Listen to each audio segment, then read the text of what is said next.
introductions. Welcome. Tom Williams, El Sereno. Tom Williams, SR710. Welcome. Anybody have any? Fidel Reyes.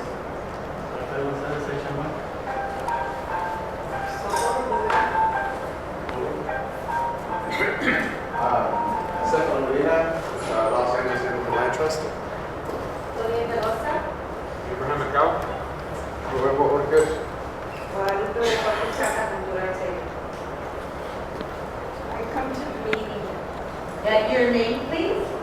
and talk about Teresa Hernandez, Rick Sanchez. Joanne Nuckols, Katherine Padilla. And you, sir? I am Jose Cano, NO710 El Sereno. Oh, okay. This is, well, let me ask. This is a public meeting, Yes, but can I ask why you're... I am the official documentarian of the NO710 Action Committee, and being that this is a public meeting, it is protected by the Brown Act, and I'm just here to observe and record. It is a public meeting, so I believe I have the right. Absolutely. Thank you very much. Absolutely, but I would like the courtesy of knowing why you're here. and I'm the why you're documentarian filming, for and the. why you're filming. Yes. Thank you very much. You're welcome. All righty. First reports would be so right now, though, she's coming to talk to us about the options that are before us on a new project, or a project that's been in existence for a while. So we're here tonight on behalf of Metro, and the purpose of this presentation is really to encourage you to go to community meetings in July, and we handed out all these flyers. We want to make sure that you know that the presentation tonight is only to provide an overview of what this study is all about, because we've learned that people who know, the more they know about this study, the more likely they are to participate. So what we've done is to go out to community groups and provide background information so you're up to speed. But the real important thing to consider is that you need, and we really encourage you to bring your friends and your neighbors to the community meetings in July 18th, 20th, and 23rd. There's information here, and that's really why we're here tonight. But we want to give you some background information so that you have correct information about this study. So I want to let you know, we call it the study area, we call it the SR710, and the study area is huge. 25% of the community of Los Angeles County lives in this study area. And that study area is bordered by the 210 freeway on the north, on the west, the 2 freeway, on the south, the 10 freeway, and on the east, the 605 freeway. What you'll notice right off from looking on this map is that there's no way to get from the 210 freeway to the 10 freeway without taking the street. That means that most people have to take Sierra Madre Boulevard, you have to take roads. The proposed alignment for this, it begins again in East LA. I want to point out, these are very, very important to the East LA community because it begins here on 3rd and Medley, very close to where the Civic Center gold line is now. So at that point, if we begin on Medley and then continue all the way up to Pasadena, that's what that light rail transit line, LRT abbreviated, would look like. But let's go over some of the details about that because that's important. What's unique about it is it would be an elevated structure. If anyone has ridden the Gold Line in Chinatown, how it's elevated there, that's similar to what we're seeing here. It would be on Mednick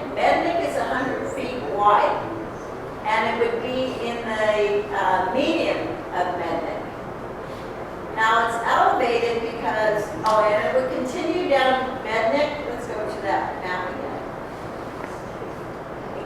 It begins on Mednick on 3rd, and it continues and it goes through Floral. Its first stop is over here on Floral. Again, it's elevated, but it would be stopping at Floral so that it's convenient for any students that would want to get off here and ride it, get off at be able to get to East LA College easily. And then it continues on Floral along, it continues along the side of the SR710 freeway where it is now. Again, elevated because the next stop is Cal State LA. So Cal State, as you know, is on a hill. So it needs to be elevated to make that grade, to get to be at a level where people have access to Cal State LA. So that's the first stop. And then it continues a bit and it goes underground. Continues underground with a stop here in South Pasadena, with a stop in another stop in El Sereno. Sorry, this was a stop in El Sereno to Cal State LA, and then in Alhambra, and then one in South Pass, and then it continues to the Fillmore station in Pasadena. So it's underground at that point. So that's one of the alternatives that's being considered here in East LA as well. It would again be a north-south connector from East LA to Pasadena.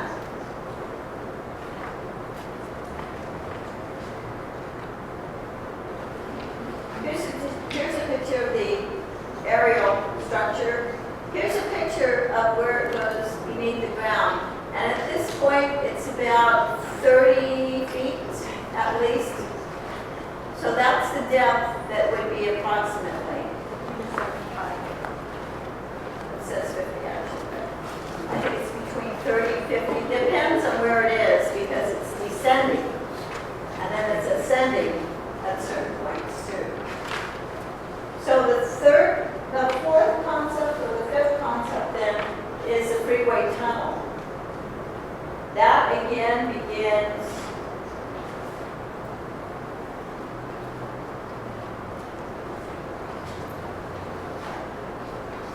where the stump is now, or where it terminates over here, where the SR710 terminates, but south of Valley. So it terminates here south of Valley, and it goes underneath and hooks up here at the 210 freeway. So it's about 4.5 miles in the tunnel. It's called a limited access freeway because once you get in, there's actually no ways to get out. So there's no off-ramps. It's underground. It's about 150 feet underground, and it's a straight route, straight alignment.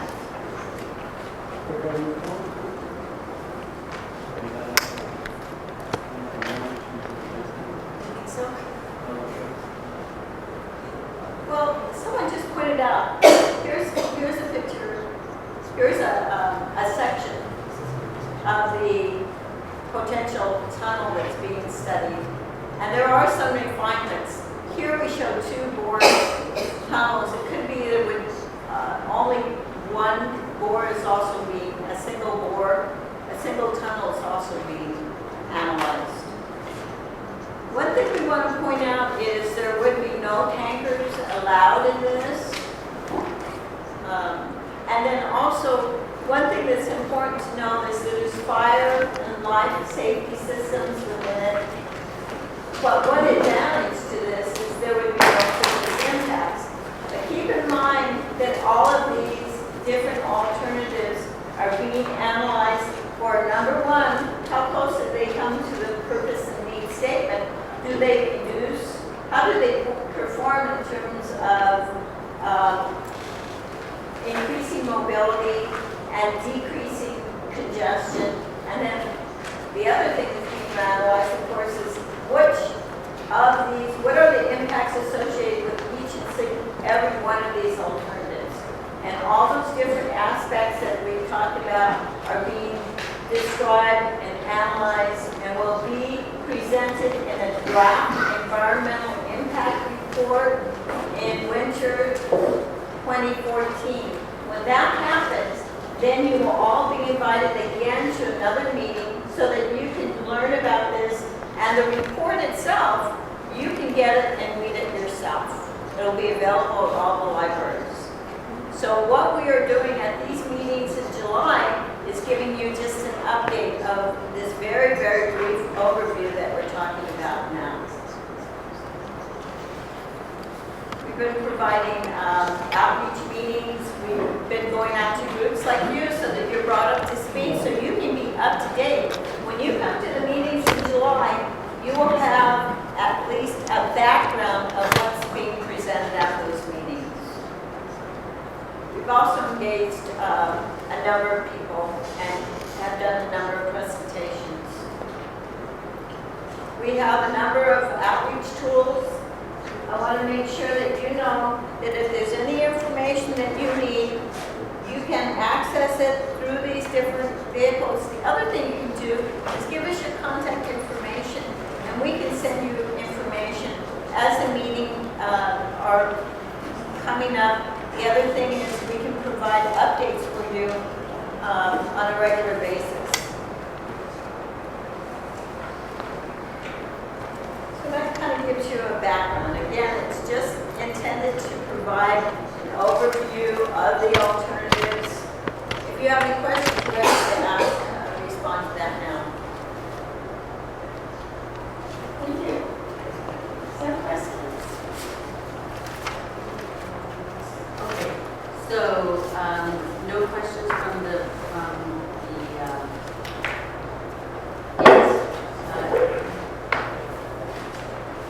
Carmen, you have any questions? Okay, so with regard,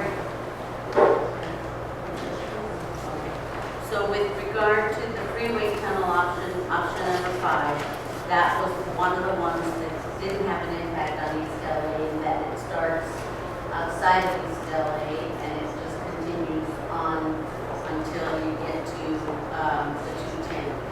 Is that correct? Well, let's look at the map again, and let's look for more detail. I thought you said the freeway tunnel starts does. at the, It starts in Alhambra, so you're right about that. But I have to say that because some people have been concerned that it starts at a point that it's still, I think, it starts in Alhambra, but we have heard from people in the business community who want to make sure that the business community in East LA is considered with any of these, including the town. There was some concern that would start a little early and that there would they want to make sure that it's well beyond the East LA Mata Via business district here, and then this district is maintained because there was concern that if people are somehow diverted off of this business district, there could be impacts. So in every case we've heard business disruption is a real key concern for the communities in East LA. So I guess my remark is that there was no real implications at this point because of the time, in that our physical space wasn't going to be disrupted. The tunnel begins in Alhambra.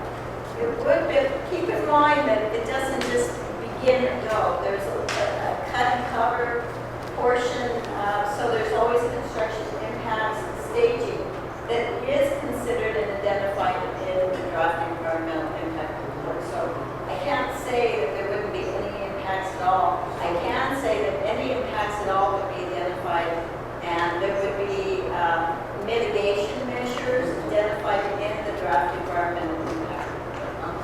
And any kind of things like property acquisition, all that has to be identified as well. So I can't say And for so sure. far, okay, so far, locales, staging, and early access, and available at this stage of the whole study, or is it? No, Because not yet. I didn't see it in. Not yet, and that's one reason to come to the community meetings, because as it's sort of like unpeeling an onion. Yeah. As we learn more, then there's more information provided. And these are the meetings on the 18th, 20th, and 23rd. Yes, let's go over that. Okay. I want to make sure everyone knows. There's a meeting on July 18th from 6 to 8 p.m.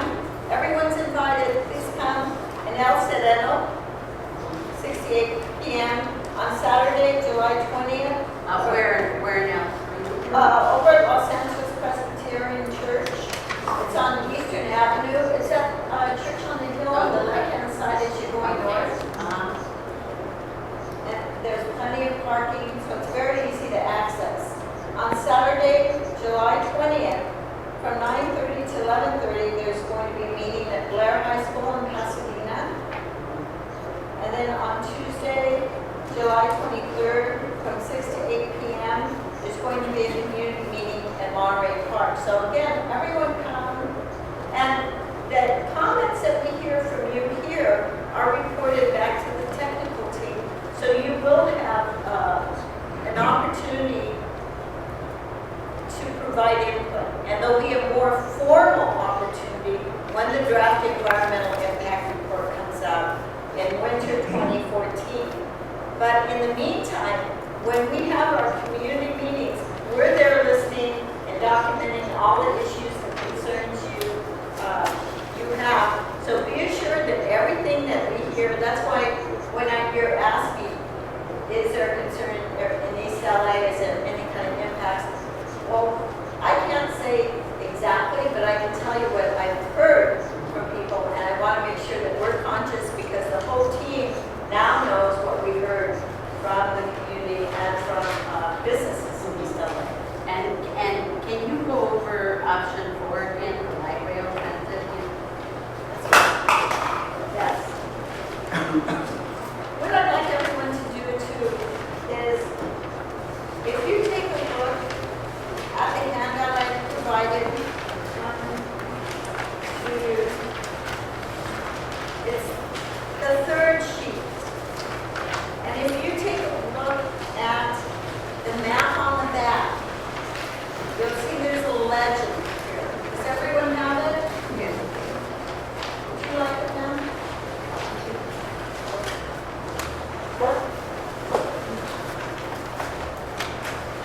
Okay.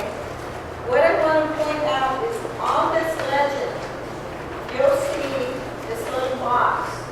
You'll see in color coded, there's indication, it would be the third sheet, I believe now.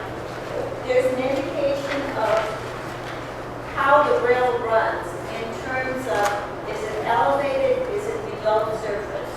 And also, if you look closely on the map, you'll see that there's an indication of where the stations are being proposed. So if we look at the map on the back, you'll see that it begins on Mednick and 3rd. And imagine getting on something very similar to the gold line at Mednick and 3rd. This would be an elevated system, as you can see. This, oops. Where'd that go? Oh, sorry. So if you look in this illustration, and also if you look closely at this handout, you'll see it's an elevated system here. In the middle of Mednick, Mednick is a wide street. It's about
for example, as you were saying, that don't have access to transportation, who need services, so that would provide an opportunity for them to get the services they need without having to ride a bus or taking many buses probably.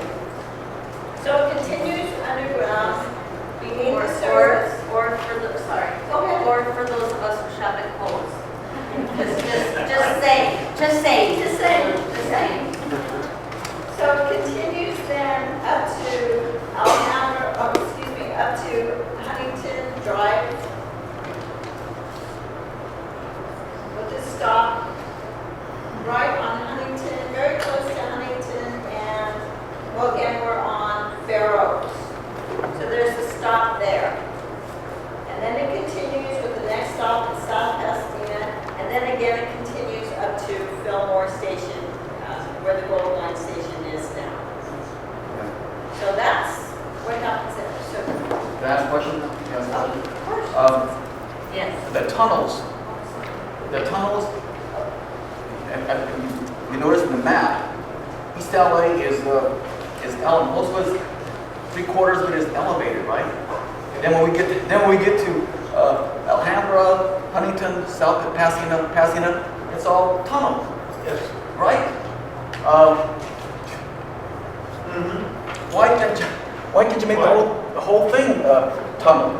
I mean, why should East LA? What's the comparison between tunnel and non-tunnel as far as elevation? I mean, why the separation here in the map? Number one. Then let's see. And you probably heard about the double-decker freeways that are planning proposal on that. How is that going to affect your metro rail, whatever on there? Number two. And this is one of the most important ones.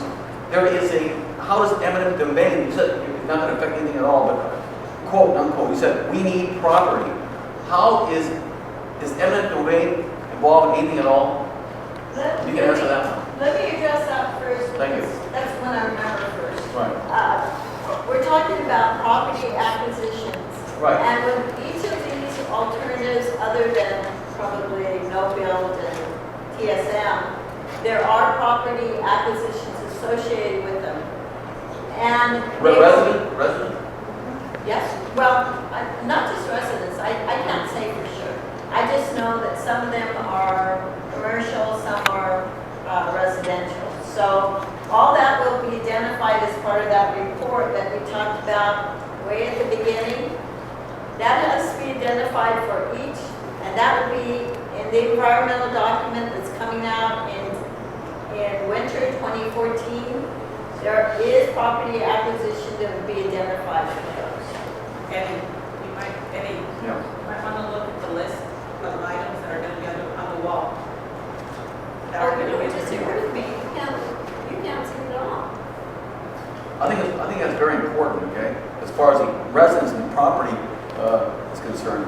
But I'm going to go to all these three meetings, and we can, I put my objections there, right? Or Yes, would you please concern. sit here so you can see if you're comfortable, but let's go back to your question about light rail system and the configuration in the sense that sometimes it's elevated and particularly Right. through Yeah, what? East LA, whereas Three-quarters, okay, of the property in East LA is elevated as compared to the tunnel, where all other four cities is tunnel.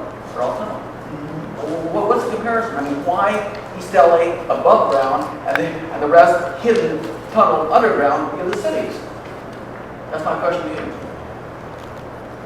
What has happened here is that we're looking at a change of grade from Mednick and 3rd up to Cal State LA. Right. And in order to meet that grade change, idea was to put this on an elevated structure. But let me tell you that we will record your comments because we have heard it many times, to be honest. So we will again relay that back to the technical team. But the change, due to the change in grade from Mednick at 3rd and trying to create a stop at Cal State LA, which has a significant change in grade. Another question for you. Okay, the Mednick, from Mednick to Floral, it stops in, let's get stop in Floral. You said something about the college kids can get off there and go to college. You know, the college is about a quarter mile away. Are they going to take the buses, or are they going to walk a quarter mile away to East LA College? I'm talking about the corner of Floral and Mendick. It's very likely that buses will be rerouted as whenever a new light rail system is put in, operations then are looked at, because when we're dealing with a fixed system, the idea is to make the flexible buses work around it. That's how it works. Doesn't create more traffic in that area, okay? Right, okay. So you have a concern about Traffic.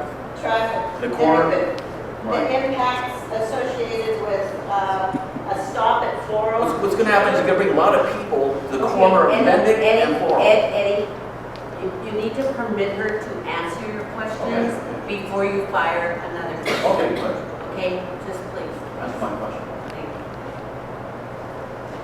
you. So regarding you're asking traffic, the question, about will there be increased traffic? All I can tell you is that information will be reviewed and certainly analyzed in the draft environmental impact report. But Eddie, just to be sure, we are documenting that as a concern for you. Thank you. And we will make sure that we address that. And you're coming to the community meeting as well. I will tell you that we are outreach people. Our role on the project is to make sure that you know about this project, that you know that there's meetings coming up, that you can come to the meetings and speak to technical staff. We have one role only, and really that's to make sure that you come and be part of this study. Okay. But thank you. Thank you. Are there any other questions? Yes, sir. You showed one slide of the selection down to the current 5 alternatives. Who made the selection? The 5 alternatives. How did you compare it down to the 5 alternatives? Who did the 100 over 100 down to 42, 42 to 12, 12 to 5? Who did it?